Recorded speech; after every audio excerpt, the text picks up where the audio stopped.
Dennis Myers talking about flushing a dog out.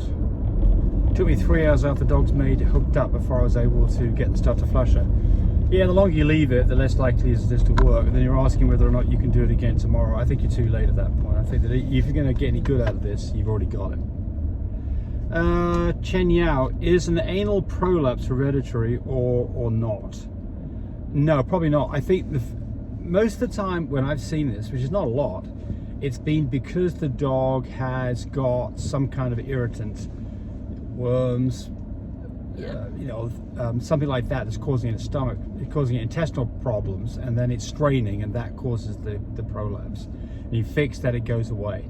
And we've had dogs that have gone on to not have any puppies with any problems, so it was not hereditary, I know, in those cases. I only know of one that we had that way. Yes. What is your take on natural breeding? If it's possible, would it be preferred over an AI? Do you risk a small litter with a natural tie? So, is it preferred? I mean, look, it depends on the kind of dog. Like, for instance, small dogs, especially French bulldogs, they have problems doing it naturally anyway.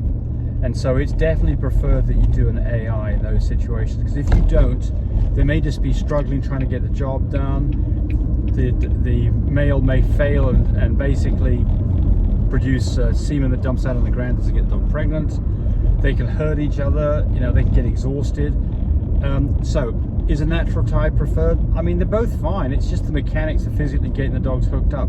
The thing about an artificial insemination is you've got control of the whole process, and you can get the rod in there a long ways further than the dog could, and you can keep the dogs back up in the air for a full 30 minutes so everything soaks up. So to me, I think that the results are going to be better with a with an AI, artificial insemination. It's anecdotal. That's all I do these days. So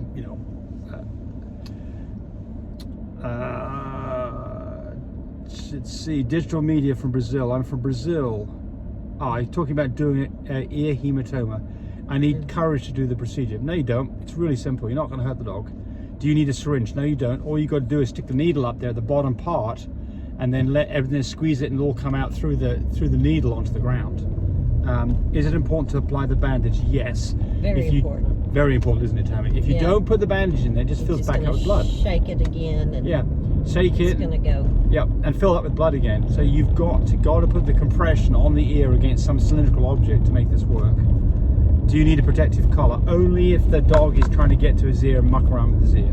Which for us, I think we've got a protective collar on a dog. We haven't had this very often, but we've always just drained it, and maybe a couple of times put the bandage on, and it's all been fine.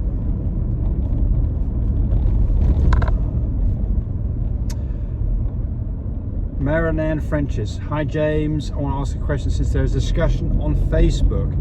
It's about brindle genes. Is there such a thing as a brindle carrier genotype? Because I thought that it takes only one copy of brindle to show since it's a dominant gene. Correct, it is a dominant gene. One copy will typically show up. The amount it shows up is very variable.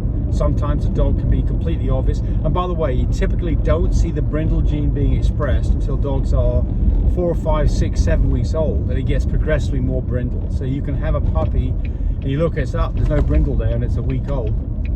By the time it leaves you at 8 weeks, it's got brindle all over the place. Sometimes you can see it immediately. That's right, exactly. Those ones will be really brindled up.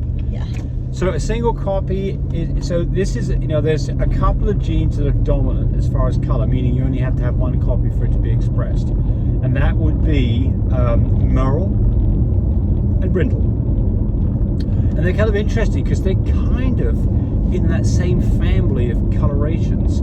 If you get a merle dog that's brindle, you typically can't see the brindle, right? You agree with that? No, you can have a copy, and some dogs will be a solid color all over, but there's one little place somewhere on its body that you'll see the brindle. Yeah, but then there's some. You're talking about what? I'm talking about a merle dog that's brindle. Oh, I don't. It kind of hides it, doesn't it? It's more merle guess than it brindle. does. I don't know. Yeah. But just remember, there's been people to even tell me, "Oh, you can breed that out." No, it's in the gene. It's in the DNA forever. You'll get half of that litter brindles, or there's sometimes that you'll even get the whole litter brindle. So if you got 10 points, it's going to make the 10 points ugly.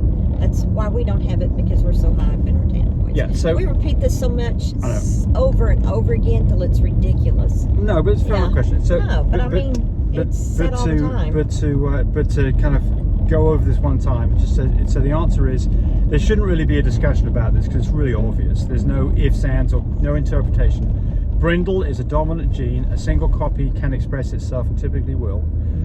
When Tammy's talking about you can't breed it out, what you can do is if you breed to a non-brindle dog, half your offspring on average will not have the brindle gene and won't show it. Yeah. Half them will and will show it. If you've got a dog with 2 copies of brindle, it will give it to every single puppy that dog ever produces. Simon Blanco. I've got a year-old Frenchie. He throws up almost every morning now. I notice him throwing up. Looks like pieces of raw meat, which I don't feed him. He eats raw canine kibble.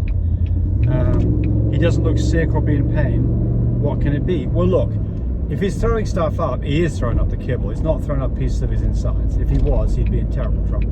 So he is throwing up the kibble. So what's the cause of this? I mean, there can be a number of causes. Irritated stomach, megaesophagus, where the food collects in his gullet, doesn't drain to his stomach properly, which you can find out with an ultrasound.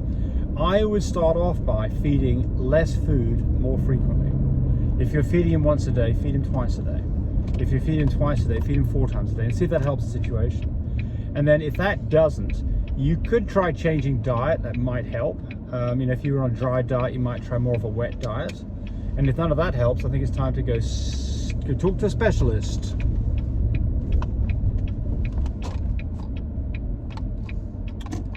Blazing colors. Hey guys, I've been breeding unique colors horses for 20 years.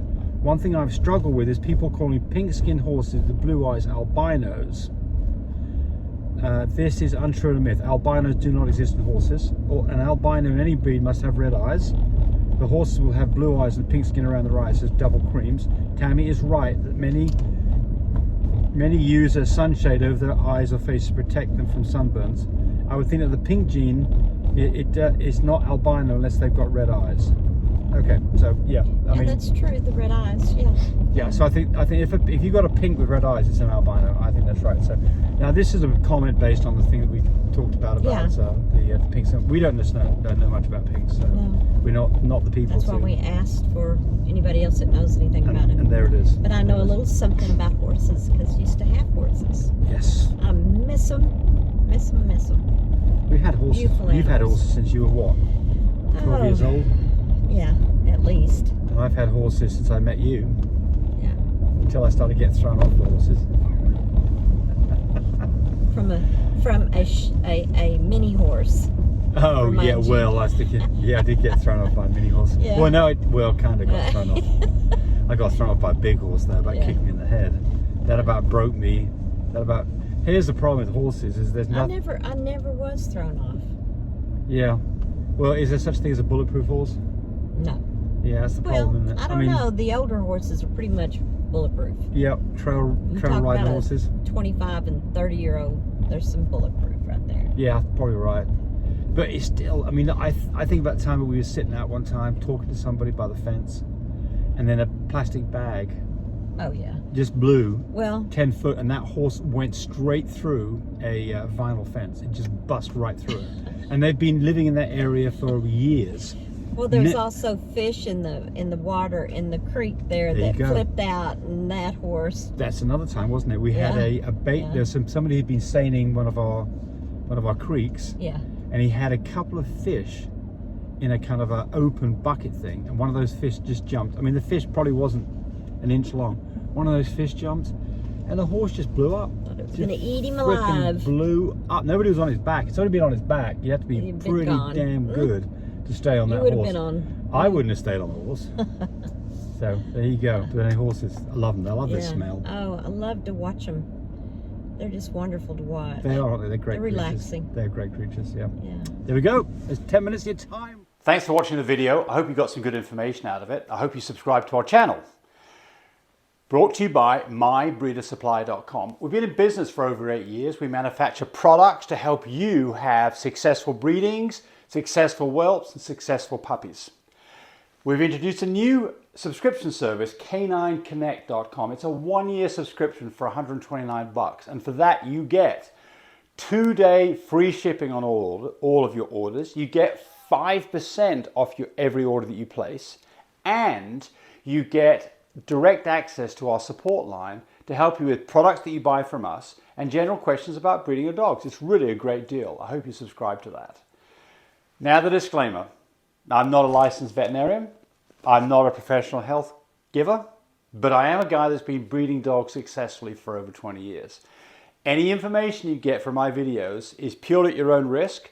If you have any doubts about any of this stuff, you should definitely seek the help of a licensed professional. Again, thanks for watching. Have fun with your doggies. Bye, buddy.